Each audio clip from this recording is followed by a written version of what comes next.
कक्षा 10 भौतिक विज्ञान। फोकस दूरी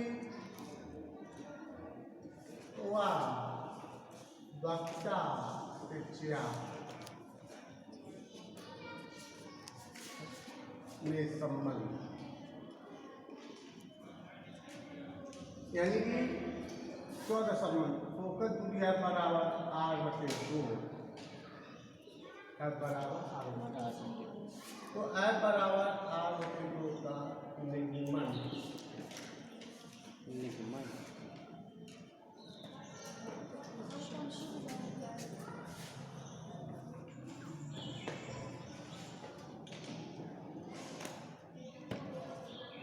औसत दर्पण के लिए बता रहा हूँ, m1 m2 औसत दर्पण के लिए। औसत दर्पण एक किरण ए बी मुख्य अक्ष के समांतर है। परावर्तन के पश्चात फोकस एफ फोकस तीसरी के पश्चात से वक्ता केंद्र से हमने वक्ता केंद्र को बी से मिलाना।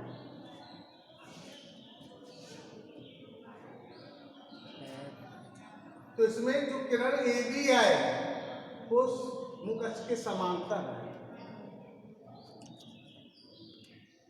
इस कारण से वह बीसी पीरियड रेखा मान लो, गणित की दृष्टि से पीरियड। तो कोण एक कोण दो के बराबर होता।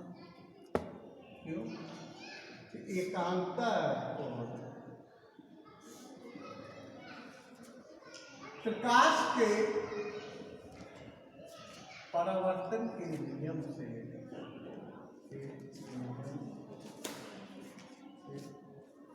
आपतन कोण जो होता है वो परावर्तन कोण के बराबर होता है। तो कोण एक है तो कोण 3 के बराबर है। आपतन कोण 1 हो गया,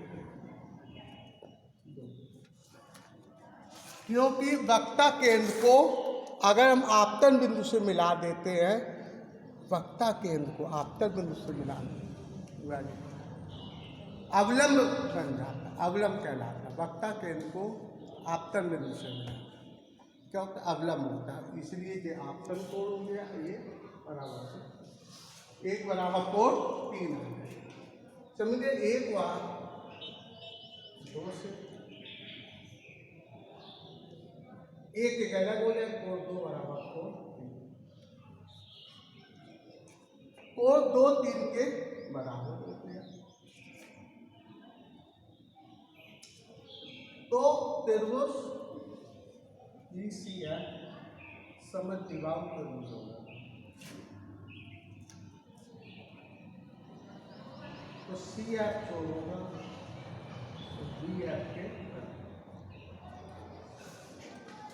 CF EF के 3 होगा। आप लिखेंगे यदि गोली दर्पण का द्वारक अति सूक्ष्म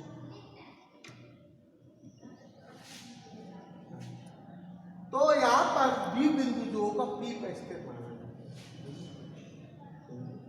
पर स्थित।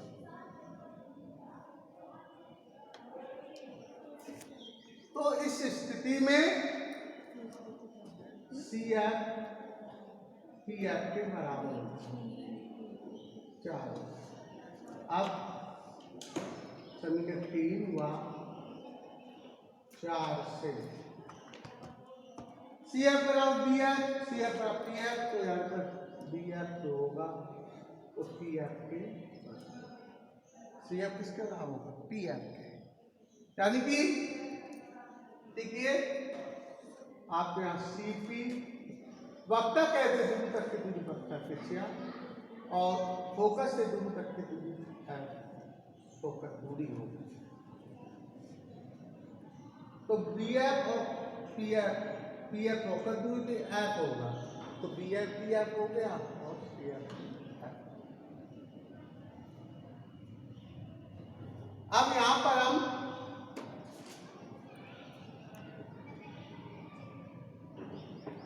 कर सकते हैं सीपी, सीपी मतलब हो गया CF plus PF, CPR, CF भी आप है और PF भी है।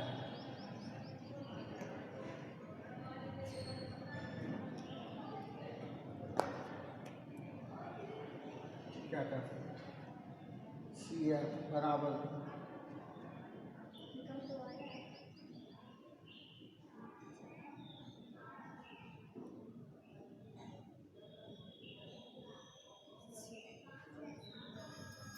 बराबर CF तब एक सीधा F हो गया, तो R बराबर हो गया F बराबर R होते हैं। यही फोकस दूरी और कक्षा दिशा में संबंध होता है। ठीक, देखिए यदि गोली दर्पण का द्वारा अति सूक्ष्म है तो B बिंदु जो होगा P पर स्थित हो जाएगा, तो B और P संपाती बिंदु मान लिए जाते हैं इस स्थिति में। तो यहाँ पर BF जो होगा वो CF के बराबर होगा। BF किसके बराबर होगा? CF के। BF जो होगा वो BF जो होगा वो PF के बराबर होगा। अब समीकरण 3 व 4 से, तो यहाँ BF है तो यहाँ पे हो जाएगा CF बराबर PF बराबर BF अलग हो जाएगा, CF बराबर PF हो जाएगा और बराबर लेकिन BF CF बराबर PF बराबर BF। भाई ये इसके बराबर है और ये एक ही होगा तो PF और PF बराबर होगा, ये हो गया F हो गया। तो अब CP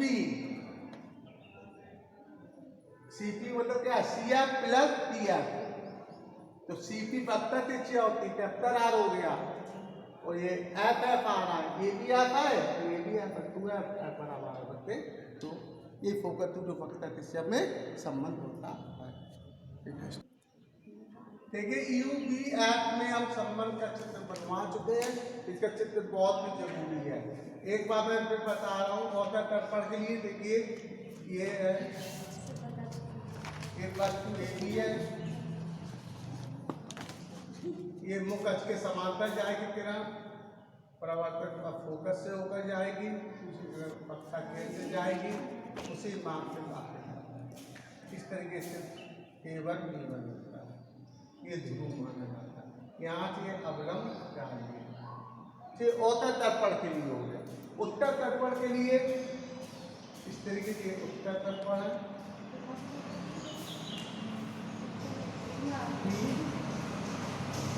ये फोकस AB है, वस्तु है ये दिखा जाएगी परवर्त इस तरीके से तो पीछे बढ़ाने पर ये फोकस पर विद्युत प्रतीत होती है। दूसरी किरण ये जाएगी यहाँ पापे, लेकिन ये किरण जाकर पक्का केंद्र पर जाती प्रतीत होती है, तो ये इसका प्रतीक A1 B1 A1 का इस पर एक अवलंब पड़ जाता है। तो इसमें UVF के संबंध क्या लगा? 1/F बराबर 1/B प्लस 1/U, इसमें भी यही आता है 1/F बराबर 1/B प्लस 1/U। इस तरीके से इनके दोनों चित्र एक क्लियर कर लीजिए, तब तक चित्र क्लियर नहीं होंगे आप लोग निगमन नहीं कर पाएंगी, और एक बार करने से नहीं आता है तो 2-3 बार करना पड़ता है। ठीक है, इस पर कक्षा 10 वाले ध्यान दीजिए। अब नया लेसन शुरू हो रहा है, प्रकाश का अपवर्तन। आप लोगों को मैं पढ़ा चुका हूँ, ये सब अप्रैल में मैं पूरा पढ़ा चुका हूँ, ये ध्यान रखिए। प्रकाश का अपवर्तन मैं दोबारा पढ़ा रहा हूँ। प्रकाश का अपवर्तन क्या है? देखिए, जब प्रकाश किरण एक माध्यम से प्रकाश का अपवर्तन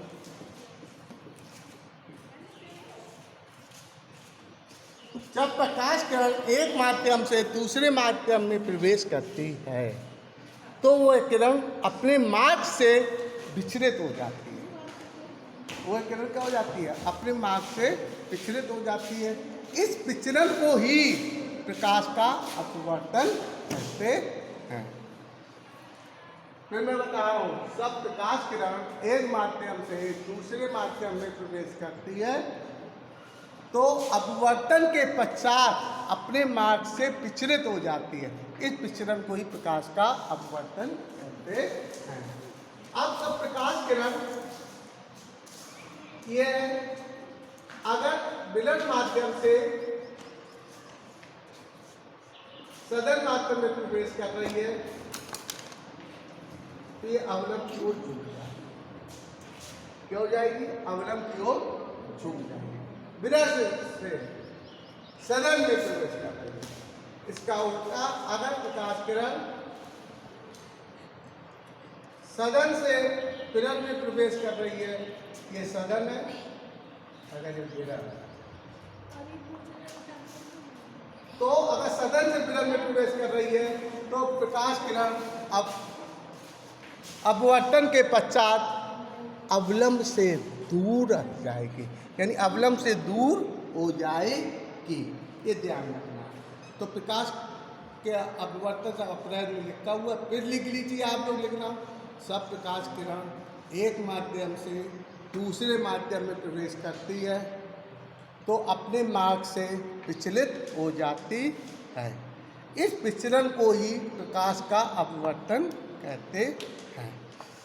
जब प्रकाश किरण विलयन माध्यम से सदन माध्यम में प्रवेश करती है तो अपवर्तन के पश्चात अवलंब से दूर हट जाती है। और सब प्रकाश किरण सदन, हमने क्या बोला था पहले, सब प्रकाश किरण विलयन माध्यम से सदन माध्यम में प्रवेश करेगी। विलयन से सदन में, विलयन से सदन माध्यम में प्रवेश करेगी तो अपवर्तन के पश्चात अवलंब की ओर झुक जाएगी।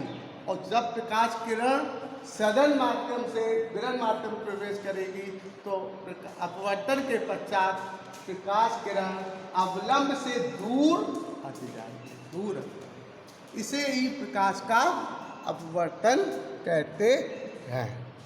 ठीक है, ये प्रकाश का आज हमने जो लेसन आपका शुरू कर दिया है, कल से मैं इसको विधिवत पढ़ाऊंगा। ठीक है।